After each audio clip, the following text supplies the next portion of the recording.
So, caffeine, yep, that little molecule that keeps your eyelids from giving up on life, is the most widely consumed psychoactive substance on Earth. Over 80% of adults worldwide are hooked, and in the US, a solid 90% of people are sipping it every day like it's water, with the average American chugging about 200 milligrams of caffeine daily, aka roughly 2 cups of coffee. We are all living in a perpetual state of buzz. But it's not just our go-to pick-me-up, it's an economic machine. The global coffee market alone was worth a jaw-dropping $465 billion in 2020, and it's gunning for $645 billion by 2028. That's enough coffee to keep even your sleep-deprived college roommate awake for eternity. But seriously, caffeine isn't just fueling our offices and study sessions, it's supercharging economies. The question is, how did this little stimulant end up at the heart of human society? Legend has it that back in the day, way back in 2037 BC, Emperor Shen Nong, herbal medicine enthusiast and accidental caffeine pioneer, was boiling water beneath a tree when a gust of wind blew some leaves into his pot. The tree, the very same one we now know as Camellia sinensis, the plant behind your go-to green or black tea. Curious, the emperor took a sip, and boom, history was made. When Emperor Shen Nong sipped that first accidental brew, he felt something we now know well, a wave of alertness and mental clarity, thanks to an amazing molecule we now know as caffeine. And with Shen Nong's accidental discovery, this little chemical would go on to have enormous effects on society. Tea in China became more than just a refreshing drink. It turned into an art, a medicine, and a must-have social ritual. Fast forward a bit, and thanks to the Silk Road, that trade network that connected China to the entire rest of the world, tea made its way to Japan.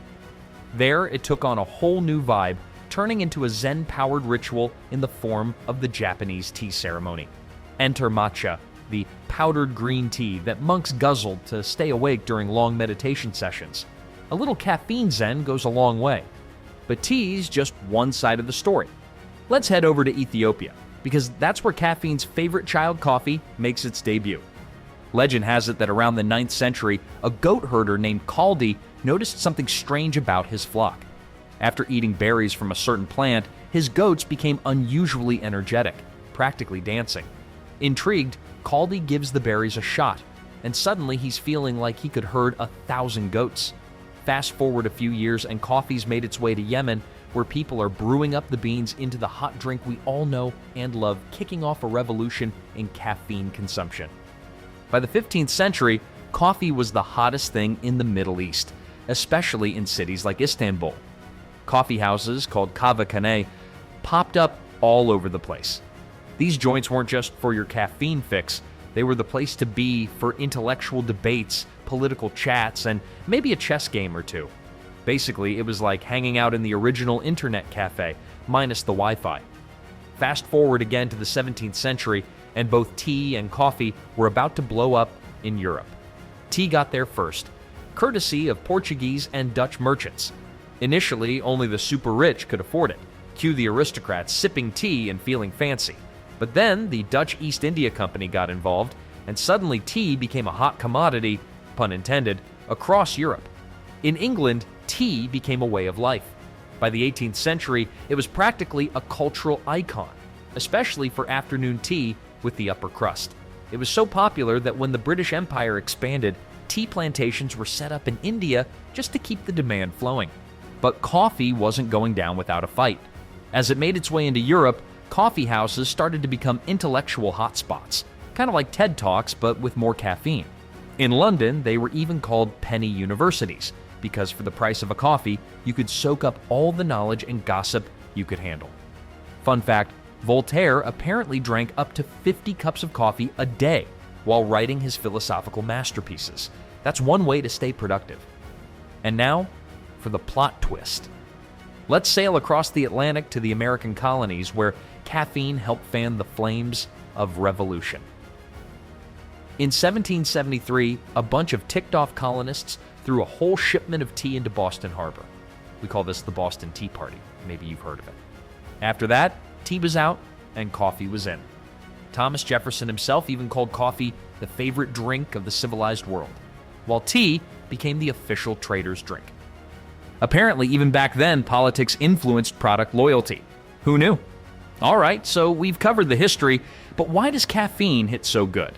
Let's take a quick look at the science.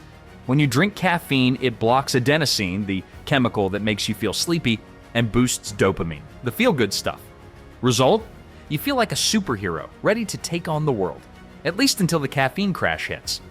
Of course, too much caffeine can lead to jittery hands, sleepless nights, and dependence on it to feel alive, so don't overdo it. Moderation is key, people. Today, caffeine is more than just a morning ritual. It's a cultural icon. From the bustling cafes of Paris to trendy third-wave coffee shops in Brooklyn, coffee culture has grown even more prominent as a social experience.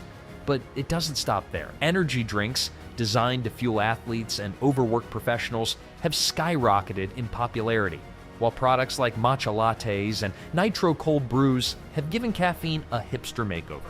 Whether it's powering through a deadline or savoring a quiet moment at your local coffee spot, caffeine continues to play a starring role in our daily lives, fueling everything from personal productivity to global health trends. As we wrap up our journey through caffeine's history, it's clear that this stimulant is much more than just a way to wake up in the morning. So next time you're savoring your coffee or tea, remember, you're part of a global tradition that goes back thousands of years. From ancient Chinese emperors to caffeine-fueled philosophers, caffeine's been there helping people stay alert and think big. And let's not forget the $645 billion market behind it all. Coffee is the second most traded commodity in the world, after oil. The cultivation, processing, and sale of coffee and tea provide livelihoods for millions of people around the globe. So, what's your go-to caffeine fix? Are you team tea or team coffee? Or maybe you're into something even stronger. Energy drinks. We see you. Let me know in the comments, and don't forget to like and subscribe for more fascinating stories from our world. Stay caffeinated, my friends.